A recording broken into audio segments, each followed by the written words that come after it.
Yo, what up guys? Another day, another clash. Para sa video na to, nakapag-max out na tayo ng Frost Flake equipment ni RC. So tulad ng sinabi ko na nakaraan, susubok ako ng mga iba't ibang strat na pwedeng paggamitan nito. So far meron ako mga ibang may mga ilan-ilan akong strat na nasubukan gamit to. And i-share ko sa inyo kung gusto niyo kopyahin, gayahin, ayan, pwede niyo magamit sa mga attacks nyo. Papakita ko sa inyo dito yung mga iba't ibang strat na pwede niyo mapagpraktisan gamit ang Frost Flake equipment ni RC. So, tara, samahan niyo ako. Simulan na natin to. Ayan, mag-start tayo dito sa Fireball Furnace. Guys, hindi nyo kailangan kopyahin ng 100% yung kung ano mang ginagamit ko. Kayo bahala mag-modify. Kung may gusto kayo idagdag, may gusto kayo ibawas, palitan nyo lang. Kayong bahala. Ang importante dito, ang pinapakita ko lang sa inyo kung yung mga iba't ibang strat na pwede nyong gamitin kasama yung Frost Flake equipment ni RC. So, ayan. Si King dito naka-earthquake boots and spiky ball. Pwede kayong mag-snake bracelet dyan and spiky ball kung meron kayong mataas na level ng snake bracelet. Pwede nyong gamitin si King pang counter funnel sa labas. Pero since naka-earthquake boots tayo dito, isasama natin siya sa main pack. Sa loob. Sama-sama sila kasama si RC. Tapos si Queen ang magka-counter funnel dito. So si kay Queen naka-giant arrow ako dito saka action figure. Pwede kayong gumamit ng magic mirror and action figure. Kayong bahala. Kaya lang ako naka-giant arrow dito kasi baka pwede nyo siyang gamitin pag meron kayong nadaanan na Invi Spell Tower. Ayan. Kay Warden, Matic, Rage, Gem, and Fireball. Tapos yan. Meron lang tayo ditong 7 furnaces. Meron tayong ilang rocket balloons pang tulong lang kay Warden sa pang-funnel. And meron tayo ditong super minion sa loob ng ating Clan Castle troops. Meron ako ditong Siege Barracks saka Flame Flinger. So ayan, tara. Subukan natin kung effective ba to. Ayan, subukan natin tong base na to. Hanap muna tayo ng valley ng Flame Flinger. Saan natin siya pwedeng ilapag na makakakuha tayo ng at least decent value, diba? Hindi naman kailangan sobrang laki pero at least decent value makukuha niya. Okay na tayo doon. Parang dito, sa part na to. Tanggalin lang muna natin tong Archer Tower. Drop tayo dito ng Barbarian, baka may Tesla. Ayun nga, meron. Dito baka meron din, Archer. Wala. Ayan, pwede na tayo mag-drop dito ng Flame Flinger. Tapos si Warden, hanap tayo ng magandang i-fireball. Siguro dito na lang si Warden. Drop muna tayo ng balloon. Baka may air bombs party. Wala.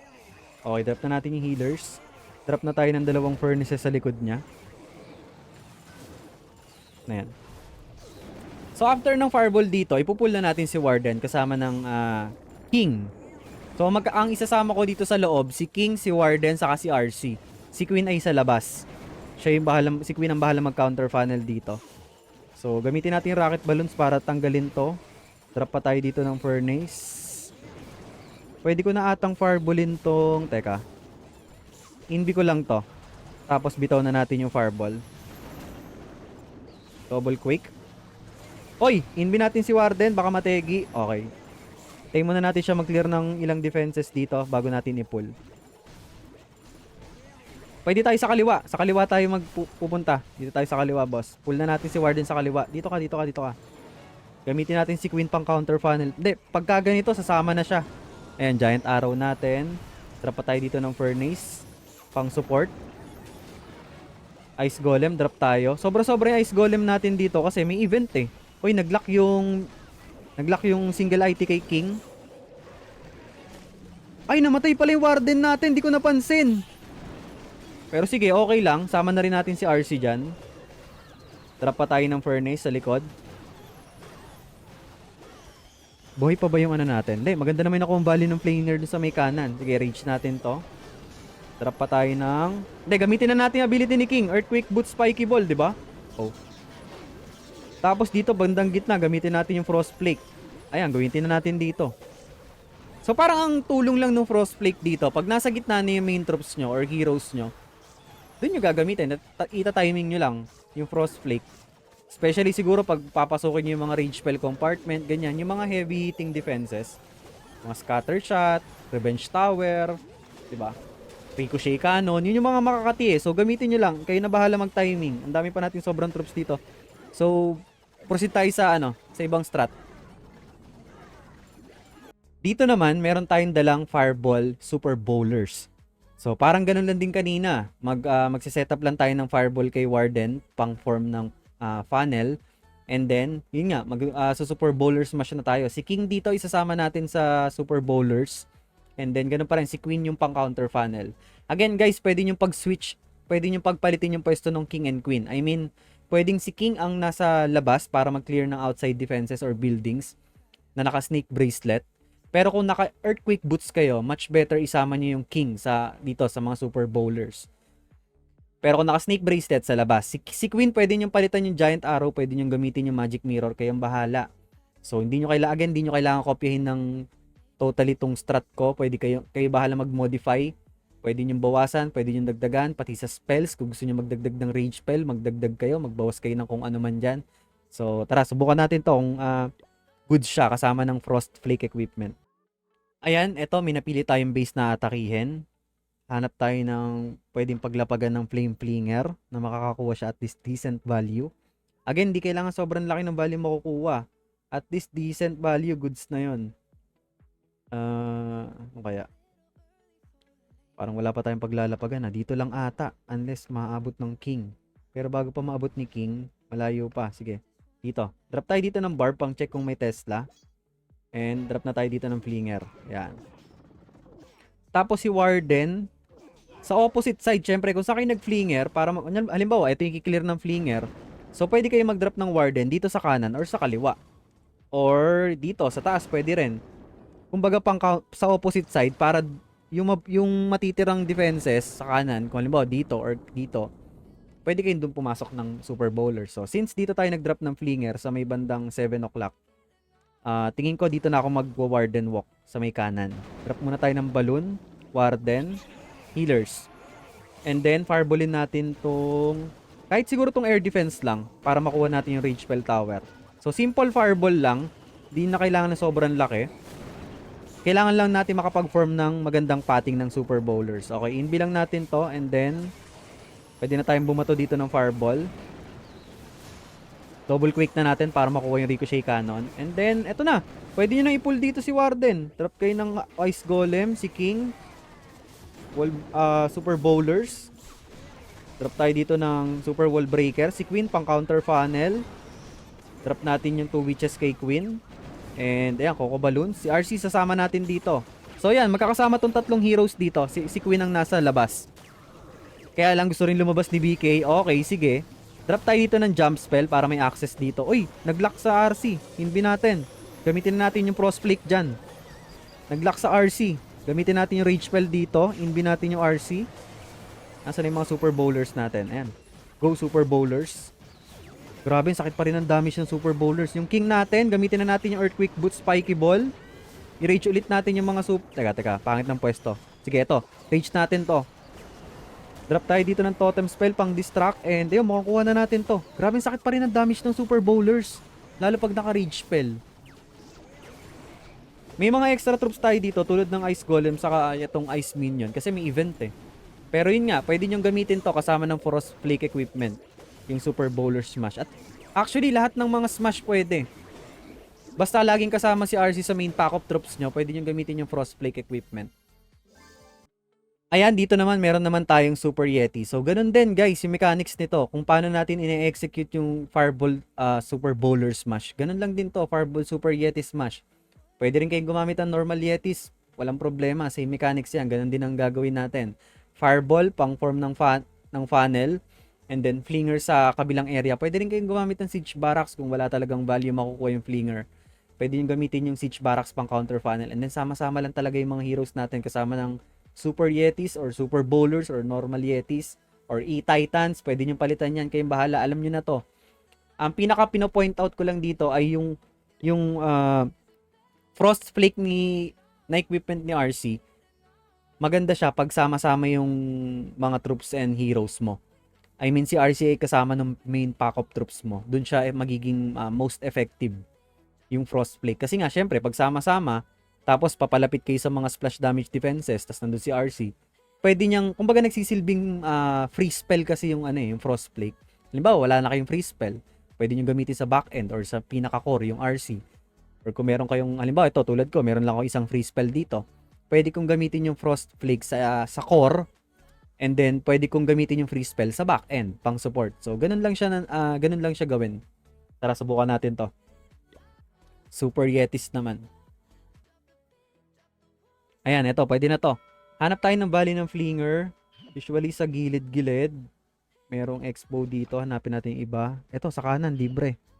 Dito na lang tayo sa kanan mag-drop ng Flinger. Drop muna tayo dito ng Barb. Baka may Tesla. Ayun, meron nga. So, ayan. Lagi kayo magdala ng extra troop. Pang check. Para hindi kayo ma-disaster ng mga traps tulad yung Tesla. So, since dyan tayo nag-drop ng Flinger, pwede tayo dito sa may taas mag-warden. Asan yung bilog ko? Wala na naman yung bilog ko. Pwede tayo dito mag-warden walk and then dito tayo papasok ng Super Yeti. Pwede rin naman dito sa kabila. Tapos dito tayo magwa-warden walk, then dito tayo mag-e-entry ng Super Yeti. Pero nakita ko kasi yung speeder nito nakaharap. So dito tayo sa kabila, mas safe. May monolith pero kaya namang i-sustain ni warden 'yan. So yan, drop na tayo ng warden dito. Balloon, baka may air bombs party. Drop natin yung healers. So, pwede ko nga fireballin na agad tong monolith, guys, no? Hindi ko na kailangan mag-invest ng ENB. Fireballin na natin yan. Quake. Double Quake. Tapos, pull na natin si Warden kasama ng King. Si Queen, pang counter funnel lang to. Pwede natin drop na dito. Ice Golem. Super Wall Breaker. Drop na natin dyan yung mga Super Yetis. Warden Apprentice. Tapos, yung 2 witches, pwede naman di kayo magdala niyan pero wala, nilagay ko lang. Tayo dito ng Coco Balloon. Si RC sama na natin dyan. So sila yung magkakasama. Drop muna tayo ng totem spell dito. Wawasakin ba nila yung wall? Sige, mamaya na tayo mag jump spell pag nandito na sa gitna para maganda yung access nila. Ito. Dito tayo mag drop ng jump spell. Rage spell na natin yung mga Super Yetis. Ayan, pwede na natin gamitin dito yung Frost Flake. Ayan, sakto. Binabanatan yung RC ng mga splash defenses dito. So ayun. So yung pre-spell natin, magagamit pa natin sa dulo, 'di ba? Papunta siya sa Revenge Tower, inbi natin si RC. Namatay si Queen. Sige, okay lang 'yan. Wasak na rin naman 'to, guys. Ayan, dami pa nating spells, di ko na nga nagamit lahat. Rage na natin 'to. May mga extra troops pa tayo dito. So ayan, kung gusto nyo gamitin 'to, try nyo. Ganun lang yung mechanics nito. Parang Fireball Super Yeti, magkakaparehas lang 'yan. Pag natutunan nyo kung paano gamitin yung isa, ang i-adjust nyo na lang dito yung main troops na gagamitin nyo sa Fireball strat. Fireball Super Yeti, Fireball Normal Yetis, Fireball Electro Titans, Fireball Furnace, Fireball Super Bowlers. Pare-pares lang na mechanics yan, guys. Nagkakatalo lang yan ng execution kung paano nyo siya gagamitin. I mean, kung paano siya i-execute. And yun nga, minsan si King ay kasama ng main pack of troops. Minsan si King ay pang counter funnel sa labas pag naka-snake bracelet. So, kayo nang bahalang mag-adjust kung anong gusto nyong gawin. Hindi nyo kailangan kopyahin ng 100%. Kayo pa rin na magpa-practice nito. So, proceed tayo sa next strat. Okay, dito na tayo sa next part. Alam nyo na to. RC Walk Root Rider Valkyrie Smash. Ang walang katamatayang Root Rider Smash, guys. So, kung gumagamit kayo ng Root Rider strat, wala naman kayo ibang papalitan dito kundi yung equipment lang ni RC. So, kung naka-Rocket Spear kayo kay RC or Haste Vial, ayan. Kung gusto nyong gumamit ng bago, pwede nyong gamitin tong Frost Flake equipment sa kanya. Ayan. Alam nyo na to, guys. Yung CC natin dito, may laman tayong throwers. Tapos, ayan, yung mga spells. Root Rider Valkyries. Yung attack na to ay mag-RC walk muna and then sama-sama na sila. Malakas kasi tong strat na to pag sama-sama. Para sa mga mag-aaral pa lang, ayan, marami naman tutorial ng mga Root Rider Valkyrie Smash, guys. So, basic na to. Equipments lang talaga yung i-adjust nyo. So, tara, subukan natin kung effective ba yung Frost Flake dito. Pero, syempre, malakas ang ko na talagang dito. Sa ganitong strat talaga siya pinakamaganda gamitin. Pero syempre, don't get me wrong, maganda rin gamitin yung Rocket Spear and Haste Vial. Especially yung Haste Vial pag naglo-long RC walk kayo. Tapos yung Rocket Spear naman, 'di ba, pang snipe ng mga high hit points defenses. So ayan, lahat naman yung maganda, depende na lang talaga sa trip nyo. Hanap tayo ng ibang base. Alam nyo na to. Wala namang ibang babaguhin. Meron lang akong dalang throwers dito. Kasi nga, sa Town Hall 18, passive na yung Town Hall. So, malaking tulong yung throwers. Sila yung kumukuha ng Town Hall sa Guardian. So, ito, testing natin dito. Sorry. Saan tayo mag-start ng RC walk para makapag-form ng magandang pathing? Siguro dito, sa may monolith. Okay. Drop natin si RC dito. Ayan. Tanggalin nga natin tong builder hat. Op. Matatanggal ko pa ba to?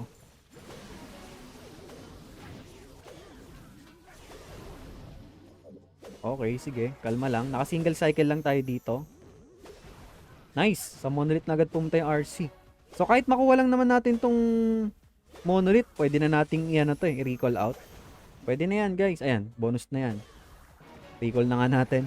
Tapos, Matic, si Queen, pang counter funnel. Alam nyo na yan. Tapos, drop na kayo dito ng Ice Golem. Root Riders, Coco Balloon. Ayan, pag sama-samahin nyo na lahat, alam nyo na yan, guys. Healers. Tapos, si RC, sama na rin dyan. Si King sa labas, Matic, naka-snake bracelet. Throwers. Ano pa? May nakalimutan pa ba tayo? Tapos, overgrowth muna natin tong area dito. Naka-eternal tomb tayo dito. Pwede na natin gamitin. Sama-sama lang sila. Yung Frost Flake, Matic, gagamitin natin to pag nasa... Maganda rin sa back-end gamitin. Kaso yung RC pasaway, nag-split. O bahala ka, dyan ka na. Hindi na tayo bate. Gusto mo dyan? Dyan ka na, RC. Pero sige, matetesting natin dito yan. Kasi nga parang ano ano tawag dito? Kahit malayo, ayan, pwede mong gamitin yung Frost Flake dyan, di ba? Mapi-freeze yung mga defenses kahit nasa malayo. So ayan, free hit yung mga ano dito. Throwers natin sa storage. What the hell? Pero ito yung main pack of troops natin, grabe, sobrang lakas. Hindi na kailangan yung RC. So pwede nyo lang gamitin tong Frost Flake equipment pag ano. Wala lang, pag gusto yung trip nyo lang maiba. Pero tingin ko mas maganda pa rin talaga gamitin yung Rocket Spear, guys. Pag sa mga ganitong strat. Wala lang, kung gusto nyo lang ng parang ibang flavor, ibang maiba naman, 'di ba? Pwede kayong gumamit itong Frost Flake.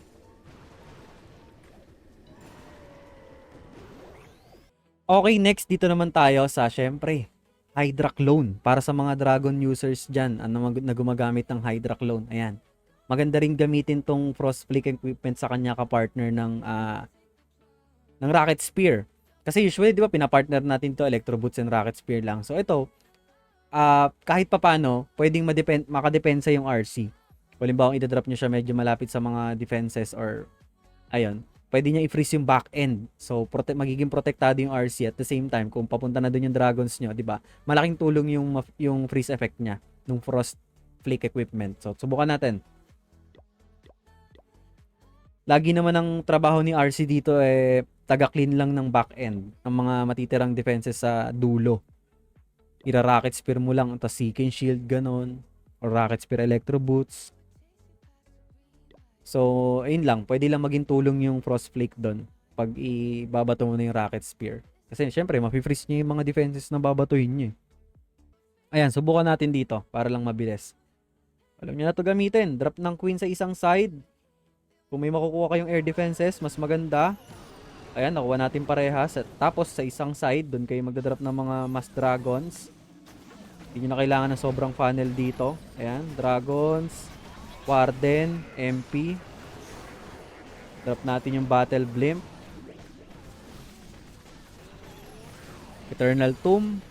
Hintayin lang natin yung Battle... If ever na hindi umabot yung Battle Blimp sa Town Hall, edi pagapangin nyo na lang yung Clone Spell, guys. Pero yan, eto umabot. So ayan, huwag nyo pagtabi-tabihin yung mga clones. Huwag nyo masyadong pagtabi-tabihin pala. Medyo i-distansya nyo na konti para mag-spread out. So ayan, si RC dito, ayan, pwede natin gamitin dito yung Frost Flake. Ayan, mapi-freeze niya dito yung mga Spitter, mga ibang defenses. So, parang ganun lang yung tulong nito. Para makatulong lang siya malesen yung mga damages na pwede makuha ng dragons, ganyan. So, alam niyo na yan. Yun lang. So, proceed na tayo dun sa sa last attack. Sa ibang strat, hindi ko siya ma-recommend sa RC Charge Dragons. Mas okay pa rin gamitin yung Haste Vial kay RC. So, sa ganitong paraan lang siya okay sa Dragons. Pagdating naman doon sa may Mass Totems, siguro pwede nyo rin gamitin siya sa Mass Dragons with Totem Spells. O pwede, subukan na nga lang natin para makita nyo. Sige, gamitin natin dito yung Mass Totem Spells. Tapos, Flinger ang gagamitin natin dito. Pakita ko na lang din. Ano laman ng Flinger natin? Super Minions. Super Minions. Tapos sa spell, dala tayong Rage Overgrowth. Rage Overgrowth na lang dyan. Bawasan natin to, lagay tayo ng Poison. And kahit Skeleton, pwede tayo magdala niyan. Tapos okay na yan. So same lang. Ganito lang namin gagawin natin dito. Ayan, try natin. Ayan, subukan natin dito. Toxic Base, Double Invi. Hanap muna tayo ng Valley ng Flinger. Kung saan natin siya pwedeng ilagay. Dito pwede ko... Ay, hindi. May defending hero Pero pwede yan. Pwede yan. Drop lang tayo dito ng Totem Spell. Archer muna tayo. Baka may Tesla. Wala. Drop natin dito yung Flinger. Drop lang tayo ng Totem Spell para dun sa Expo. Hintayin natin ng konti. Kalma lang. It takes time. Isang bato pa. Tapos magdadrop tayo ng Totem Spell dyan. Ayan. Drop na tayo ng Totem Spell. Para yun yung titirahin ng X-Bow. Tapos yan. Pwede na natin iwanan yan dyan.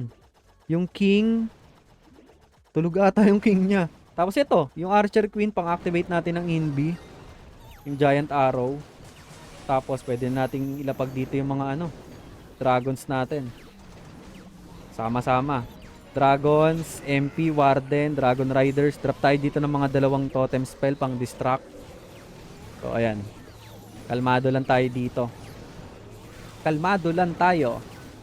Gamitin ko na nga yung Eternal Tomb agad. Tapos rage natin yung dragons dyan. Drop tayo ng totem spell dito sa taas. Okay, drop natin. Spam natin. Dami natin totem spells Gamitin natin dito. O, ayan. Magsawa kayo sa mga totem spells, guys. So, huwag yung pagsasabay-sabayin yung totem spell. At least siguro mga 1 to 2. Isa or hanggang dalawa lang yung magkasabay. I-timing nyo lang dun sa mga defenses. Tapos yung RC, pwede nyo na gamitin yung Frostflake dito sa likod. Activate nyo na agad. Bato na yung Rocket Spear dito. And ayun na yung trabaho ng RC dyan. Siya na bahala sa likod or sa gilid. Ang dami pa nating spells dito. Hindi na nga kailangan Grabe. Ayan. Pwede nyo i-try itong strat na to. Maganda rin siya gamitin. Mass Dragons with Mass Totem Spells. Tapos yun nga, RC, ang trabaho lang naman yan. Mang Rocket Spear saka mang freeze ng mga defenses dun sa gilid or sa likod So ayan, subukan nyo na lang guys.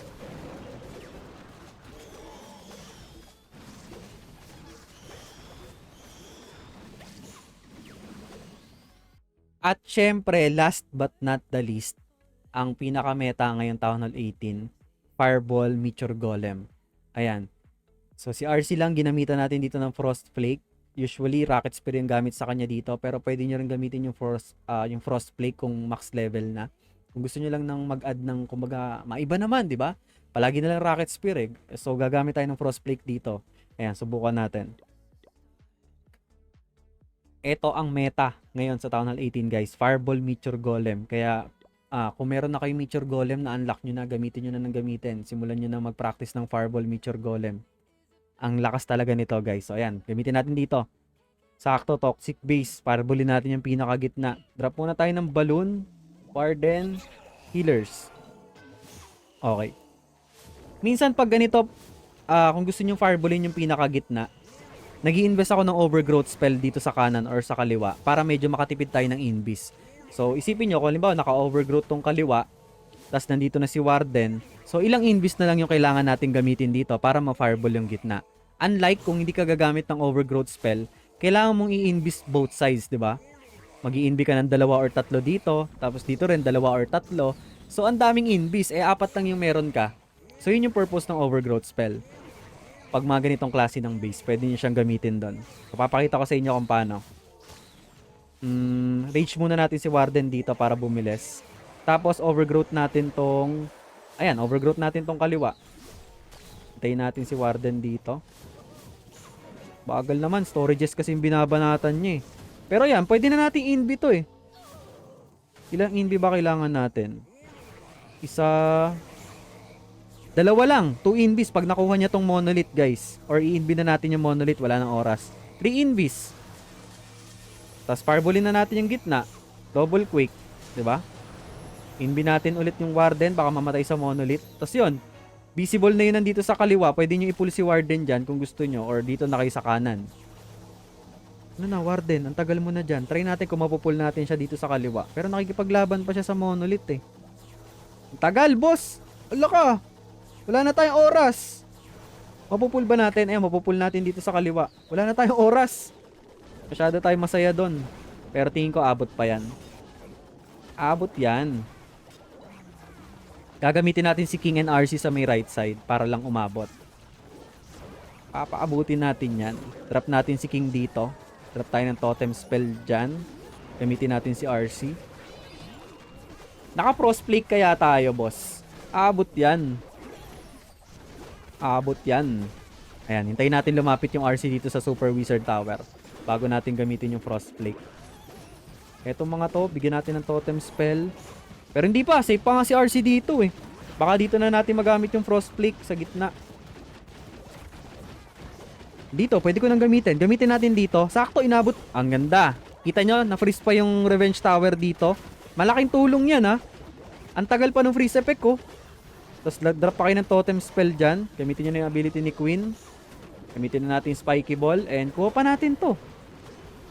So, ayun. Kung sawa na kayo sa Rocket Spear kasama ng Electro Boots, pwede nyo gamitin tong Frost Flake pang alternate. Kumbaga para maiba naman. So, ayun guys. Kung may mga ibang strat pa kayo na alam, bukod dito sa mga pinakita ko. So, nasa sa inyo na yun kung gusto nyo gamitin. Yun lang. Napakita lang ako dito ng mga ilang strat na pwedeng paggamitan ng Frost Flake equipment. Pero, thoughts ko dito, siguro, mahirap pa rin palitan yung nakasanayan natin na Rocket Spear. Tingin ko, hindi pa siya masyadong magagamit ngayon, yung Frost Flake. Kasi tingin ko mas effective pa rin yung Rocket Spear. Sa opinion ko lang to guys tingin ko mas useful pa rin yung Rocket Spear compare dito sa Frost Flake. Kasi nagsisilbi lang talaga siyang parang free spell lang eh, di ba? So pwede ka magbaon na lang ng isa or dalawang free spell and then meron ka pang Rocket Spear, di ba? Ilan pa yung hit ng Rocket Spear? Ang dami, 10. So ayun lang, kumbaga parang kung gusto niyo lang maiba, pwede niyo gamitin tong Frost Flake. Pero kung mare-recommend ko sa inyo, yun nga, sa mga smash attacks lang, pwede niyo gamitin yung Frost Flake. Pero mas goods pa rin para sa akin yung Rocket Spear. So, ayun. Sana may natutunan kayo kahit konti dito sa video ko. Hindi ko rin alam kung may na-share akong natututunan nyo, makakatulong sa inyo or what. So, comment lang kayo dito sa video na to kung may mga tanong pa kayo. At sasagutin natin yan pag alam natin yung sagot. Okay, GG's. Peace out. Maraming salamat guys. Huwag nyo kalimutan mag-subscribe. Maraming salamat para tuloy-tuloy lang tayo sa mga contents.